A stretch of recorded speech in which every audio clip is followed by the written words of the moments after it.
На нынешних канзейских днях в Виляндии оживают старые традиции. Многие пришли на мероприятия в средневековых костюмах. Перед жителями Вилянды стоит серьезная задача провести в городе в 2015 году международные канзейские дни. К этому времени праздник должен стать еще более стильным. Сравняется ли популярность эстонских канзейских городов с германскими, пока говорить рано. Но благодаря этому фестивалю многие туристы открыли для себя Вилянды и другие канзейские города Эстонии.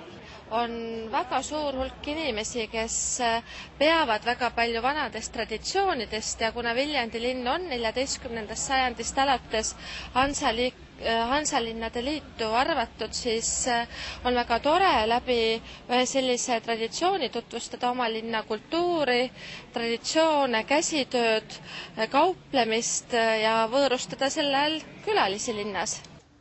Традицией канзейских дней уже стали шествия и концерты, ну и, конечно, ярмарка.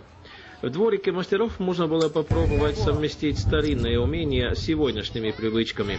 Например, покрасить шерсть при помощи природных красок. Можно было попробовать и остричь овец. Дети смогли принять участие в сражении на мечах и конкурсе рисунка. No näiteks seesama ketramine, mis ma siin kedervarrega teen, et see on selline hea, lihtne tegevus, kui on olemas lõng ja kedervarres, et saab endale kerge vaevaga lõnga meisterdada. Et see annab nagu sellise oma käe tunde sisse, et ei pea olema tingimata poelõng. В начале 90-х город Вилянды активно участвовал в международном канзейском движении. Это дало возможность представить регион и за пределами Эстонии, а также повысило цены на работы мастеров.